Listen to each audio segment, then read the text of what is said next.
Greetings and salutations. Morgan here with Seahawks Palaver, talking a little bit about the Seahawks because it is the most wonderful time of the year. It is draft day. Round 1 starts tonight.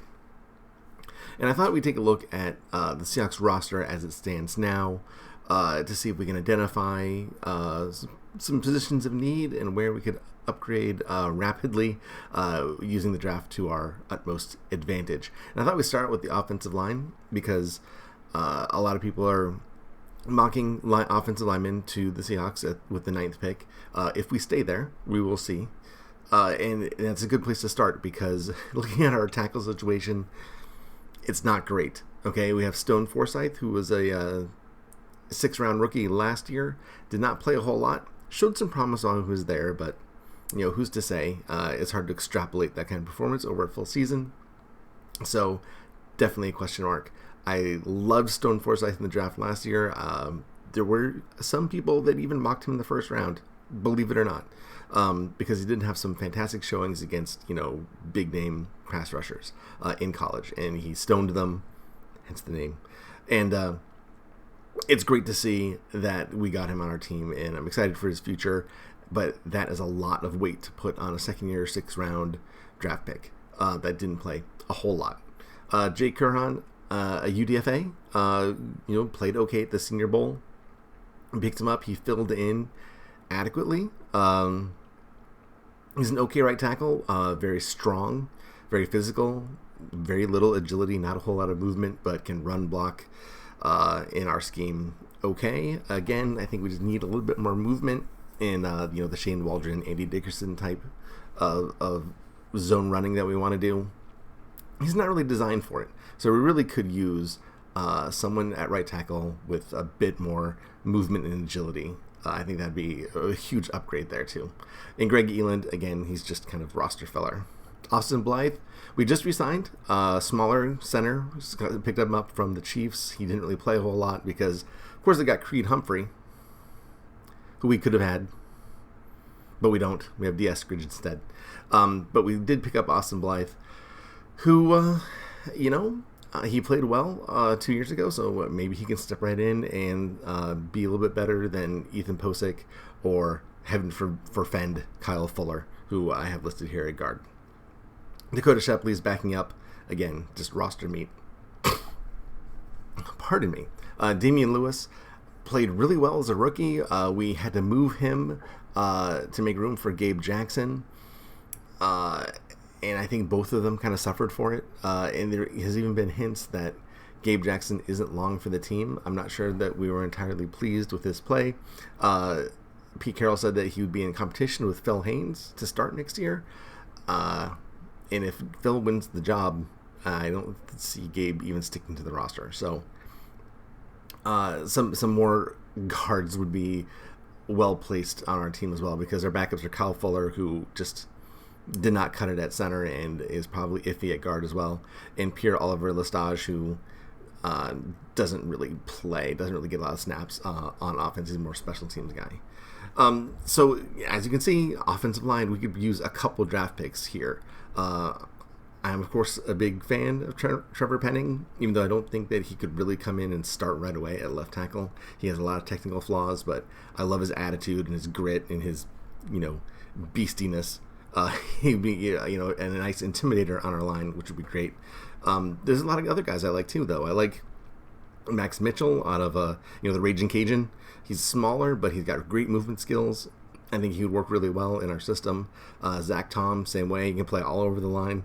Again, these are later round draft picks, so I guess we don't really need to talk about them. But Penning would be great.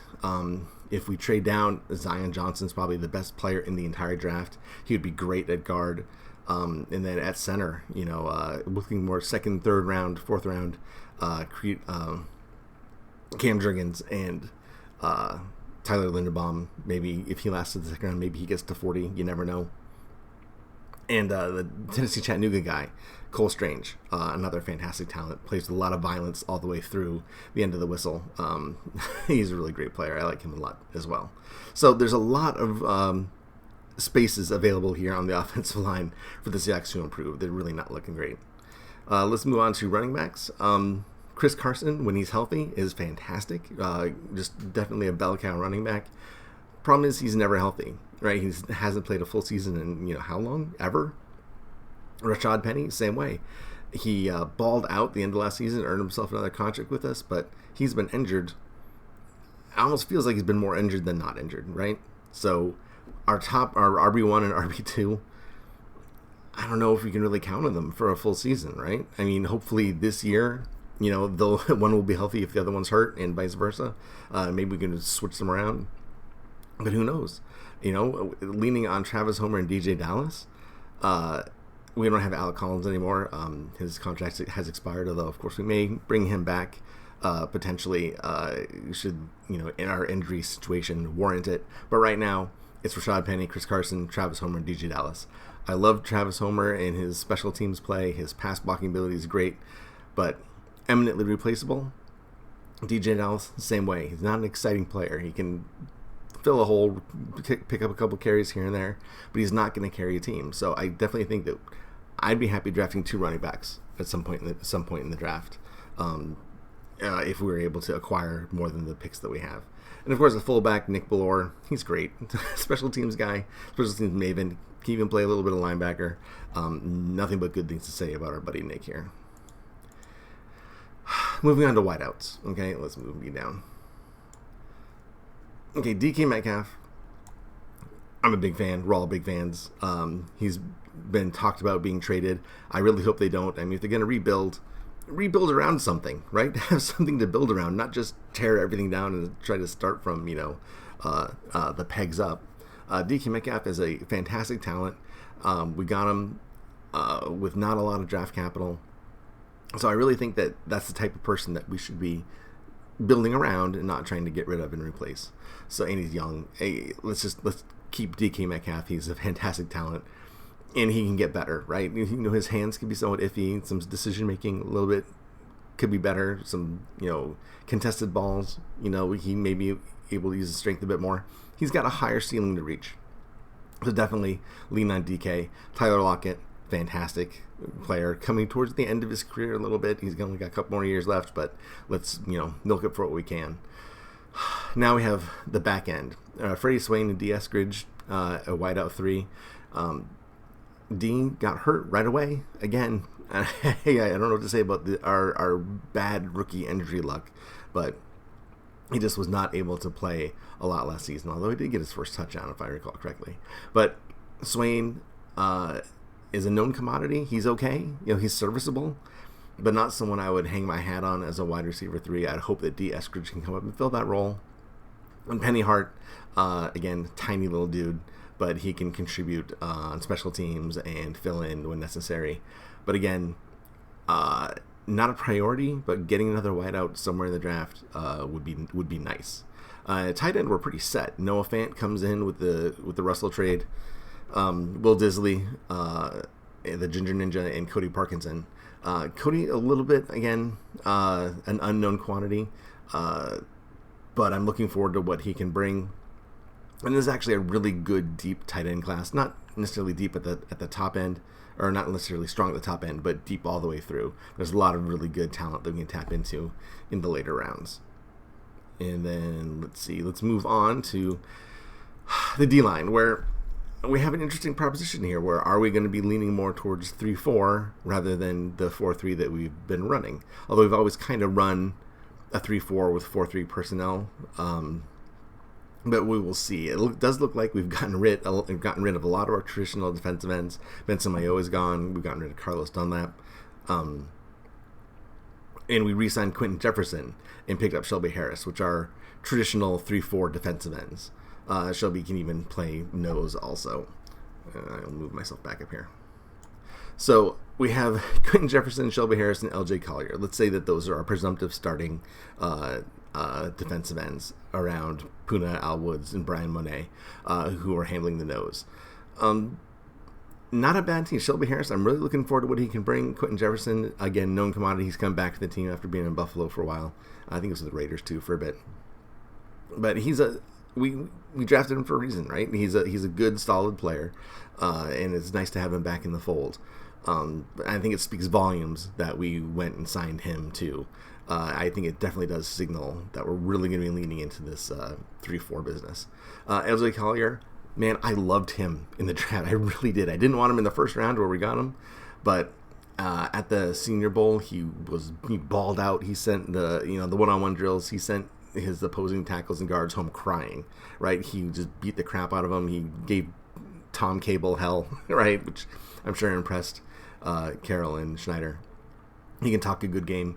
He has not produced yet, though, so I'm wondering, what his future holds, right? Puna Ford, UDFA we picked up from Texas a while ago, is fantastic. Woods, solid old KG veteran, and Brian Monet, who was undrafted, but really brings a lot to the table. I'm a big fan of Brian Monet. We have a lot of players here for not a lot of spaces, though I could see us getting a good nose. Jordan Davis would look great in the 3-4. He really would. He can play the nose, but he can also play 3-4 DE at 340 pounds or whatever he is. He's that quick and that good of a player. We can move him anywhere. I think if we were to pick up Jordan Davis, even though it's not really the number one need, I think I would be happy with that. Let's move on then to linebackers. Okay, and again, it's going to look a little bit different because now our defensive ends, Daryl Taylor, and Alton Robinson, now probably be playing outside linebacker, which, we tried playing them a little bit there in the preseason last year too, so not a big stretch. I think they'll be fine. We signed Uchenna Nwosu, who I think was a fantastic signing. I'm super happy with that. That was a great signing. I am expecting big things from him, and I think he's going to fit in our scheme just perfectly. Ben Burkervin hurt all last year. We will see, what he brings. He's was really good on special teams, so hopefully that he can continue that, and maybe we'll see what he's going to do at linebacker for us in this new scheme. Jordan Brooks, tackling maven. He's going to fit great on the inside. His coverage, not great. He's really going to need to work on that. Cody Barton, same way. He's got a lot to prove this year, with Bobby Wagner, in Los Angeles now with the Rams, which is still hard for me to say. Cody Barton's going to have to step up, or we're going to get a new rookie linebacker to compete, which I kind of hope we're going to do, because I think Cody Barton, despite all his athletic testing that was really good, is a little bit limited. I question some of his angles. We'll just see. But he's got a lot of growing to do also, so maybe he'll be okay. It remains to be seen. And then Joey Igbanue, coming from the Bears, probably a Desai guy. We will see if he's more than a special teamer. I'm not sold yet. All right, and now our defensive backs. The defensive backfield, this is interesting, right? Because we re-signed Sidney Jones. We have Trey Brown, who, when he was healthy, was very impressive as a rookie last year. We have Artie Burns. Oh, wait, hang on. Where did I go? Hang on. Bear with me for a second. Hey, look at that. I'm back. All right. Now I feel like I can talk to you more directly. Re-signed Sidney Jones. Trey Brown played great as a rookie. In the limited amount of time that we saw him, he really showed a lot of potential. Artie Burns, probably another Desai guy, came over from the Bears, just like Joey Igbanue did. And that remains to be seen. I don't know how he's going to slot in, or how they're going to have the competition between these three players at cornerback. We re-signed Justin Coleman for the slot, who played really well when he was with us. When he went to other teams, Detroit and I think it was Miami, didn't play as well. They had him play a lot more outside, and I think the slot is where he will re-blossom, hopefully, in our system. Taking over for Ugo Amadi, who was hit and miss, let's face it, in that same position last year. In fact, we played Marquis Blair a lot in the preseason before, but then he got hurt. So I think Ugo Amadi is a soft spot in our defense here. John Reed we picked up in trade because our defensive backfield was a mess last year. It remains to be seen what his contributions can be. I'm just not sure. Quandre Diggs coming off an injury. I'm sure he'll be fine. He's a fantastic player. At our stage, I think re-signing him was a mistake. A great player, and he earned his money for sure. But I think that giving that contract to a player coming off an injury at his advancing age might not have been the best move for this team. He might have been better off playing on another team, but that's just my opinion. Marquis Blair, I think, has a lot of potential. Really hard hitter and intimidator. Can be good if he can just stay healthy, but that's a well-worn issue with this roster. Then a strong safety, Jamal Adams.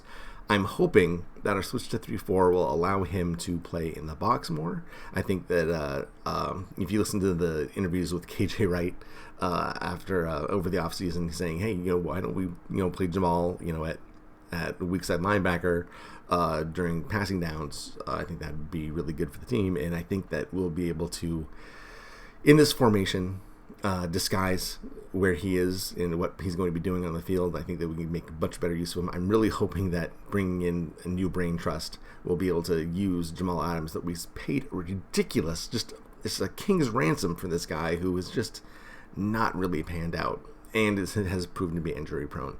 I like Jamal Adams a lot. I loved him on the Jets. I just don't understand why we can't use him the same way and get the same kind of production.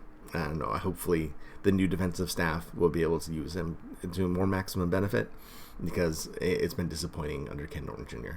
And then Ryan Neal, up and down. I mean, he's usually really, really good, but you can see that with extended play, he's not an heir apparent at safety, but he does play very well and has a role to play in this defense. So even though with all the talk of Derek Stingley and Sauce Gardner being top picks for us, I think it's more of a talent thing. We have depth. We just don't really have a go-to guy, right? Trey Brown, maybe he's that guy. He's small. We'll see. Sidney Jones, he's had some time. Maybe he blossoms, but he's had some time in the league and hasn't done it yet. Artie Burns, same way. We don't really have a stud in the defensive backfield outside of Diggs, and Jamal Adams is supposed to be that way. I think Marquis Blair could be that way if he's healthy. I think that if he got extended play time when he's healthy, I think he could really show us something. But at outside corner, there's issues. So I understand the talk of Stingley and Sauce Gardner. I just don't know if they're the number one priority. We could probably survive with this group. Anyway, that's just my opinion. I will talk more later on about some the depth of the draft is, I think, where the interest is. This first round that happens tonight, I hope for the best. I'm hoping for Trevor Penning. If we don't, if we trade down and we miss him somehow, Zion Johnson would be great. I really do think he's the best player in this draft, and he's not going to go top 10. So I think targeting him later in the draft would be great. I'm not really huge high in the other position players. Jermaine Johnson, I would really like. I think he'd be great in this defense as well. Jordan Davis, also great. But most of my interest in the draft lies in the later rounds. It's so deep, and there's so many great talents. I'm really looking forward to hoping they could trade down somewhere, either from the 9, if there's no big name there, from 40, 41. If we can trade down and get some extra picks in the middle rounds, there are some great players there, and I really would love to see them in Seahawk Blue. All right, let me know what you think. I appreciate you taking the time. Leave some comments, subscribe, whatever it is you want to do. I would appreciate it. All right, guys, take care, and I'll see you next time.